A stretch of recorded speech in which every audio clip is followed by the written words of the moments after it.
Hey everyone, my name's Shane. I'm a big baseball fan, and for today's video, we are going to look at 5 hitters who I think are going to break out in Major League Baseball this year. These are guys that are either just upcoming to the majors or have been in the majors for a couple years, but have never had an OPS plus of 100 or higher. And if you understand that statistic, basically the Major League average hitter is at 100. So I'm looking at 5 guys who've never broken that to take off this year and be studs in Major League Baseball.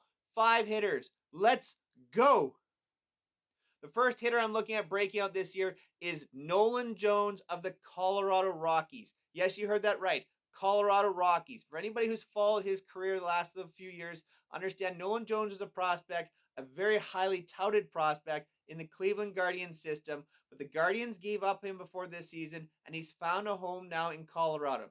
Provided he continues to get consistent at bats in the major leagues of the Rockies, he's had injury troubles in the past, but I expect that Nolan Jones is really going to thrive in Colorado. Why? Simple fact is opportunity, and the hitting atmosphere in Colorado is so favorable to all hitters.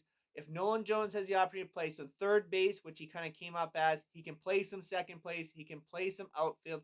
His swing will fit very well. With these new rules and the lack of a shift as a left-handed hitter, he's going to have the ability to drive the ball through the infield. He's a hitter who can really take the ball the other way. In the minor leagues, he always had a very strong OPS. So I expect a lot of big things for Nolan Jones as he really establishes himself in the major leagues. And he's such a young player still. You cannot forget that. Once he gets some of these at bats in the majors and can establish himself on a Rockies team that probably isn't going anywhere this year, but who knows? Maybe they can surprise. I have Nolan Jones as my first breakout hitter.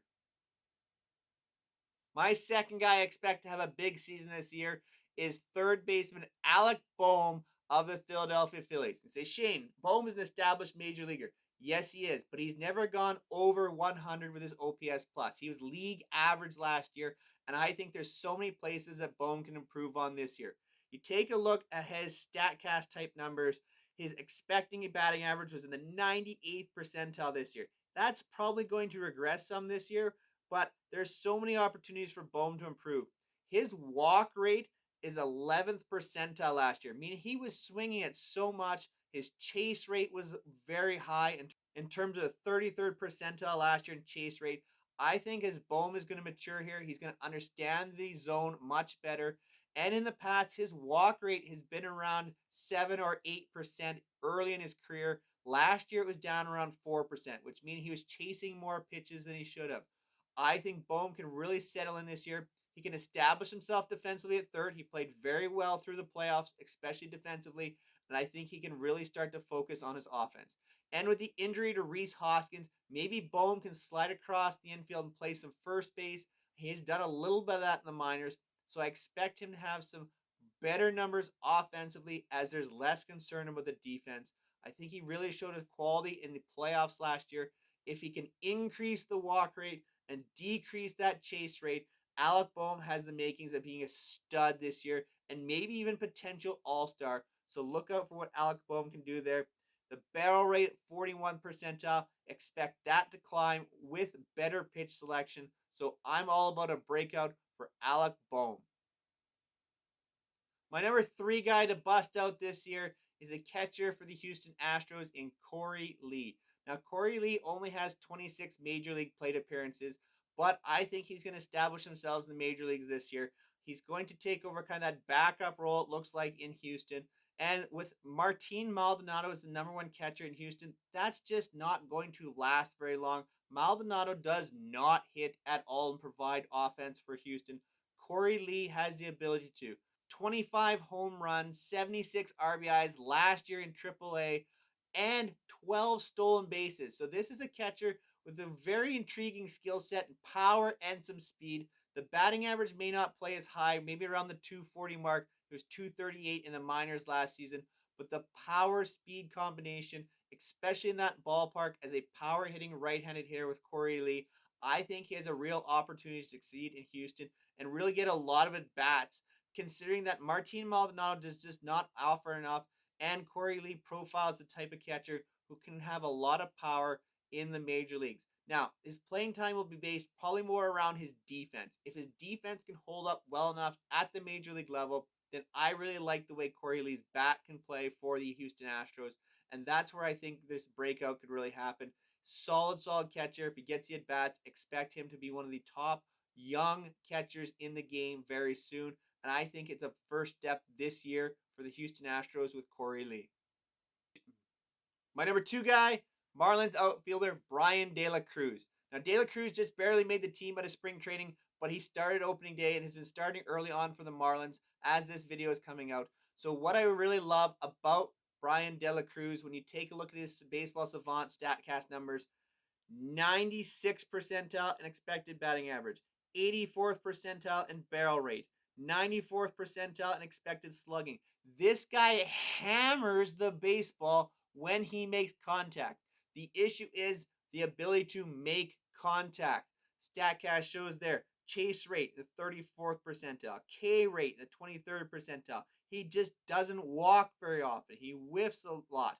So the question is, can Brian De La Cruz put it together to make more contact, bat to ball skills? And I think as he matures as a younger player and gets a better understanding of the strike zone in the major leagues and what he's being offered and how he's being approached at the plate, there's so many opportunities here for Brian De La Cruz. If he can learn to lay off, especially the breaking ball, he's going to be such a better hitter. That hit rate, that tool with that power and the barrel rate, that's what you just have to love to see in the talent of Brian De La Cruz. He's still a young guy, kind of figure out his size too. He's a big, tall, lanky guy, and we see those types of players take a little bit longer. Aaron Judge took a long time before he really truly figured out the zone for his size. I think the same thing will happen with Brian De La Cruz. I think he figures it out more and more this year, and it's a hitter that I think is really going to bust out this year for the Marlins. So expect a lot of hard hit baseballs down in Miami for Brian De La Cruz.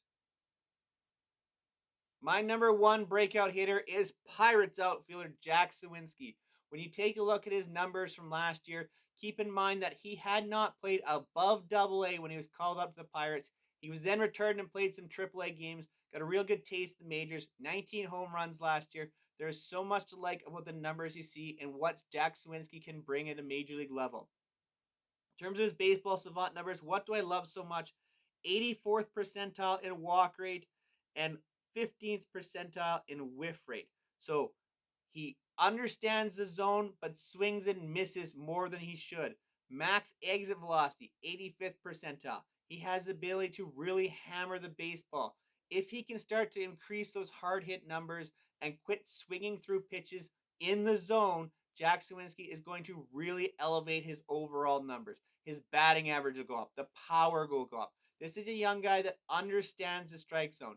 Yes, he's really struggling against left-handed pitching early in his career, but he'll slowly figure that out as well. The power number's there, but the biggest thing is the ability to understand the strike zone, get his pitch, and last year he was really missing that pitch at times and swinging through it.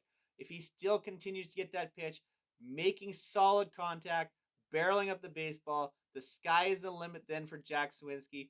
I think he's going to have a terrific season this year.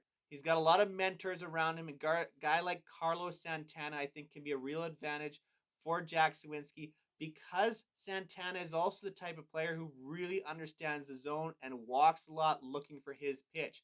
Jack Suwinski can learn a lot from a guy like Santana, and I expect him to have a big year with the Pirates. Thank you so much for making it all the way to the end of another video here on 3 Up, 3 Down. Make sure you comment down below who you think is going to have a bust out season this year in the major leagues. See if you're going to hit on these numbers. We'll revisit this video after this season, but there's so much baseball to come, so much baseball content to come. So make sure you subscribe to 3 Up, 3 Down so you don't miss out on anything here on the channel. Until next time, make sure you go check out some of my YouTube Sharps. They've got a lot of predictions going on there, and we'll see you next time. Take care, everyone.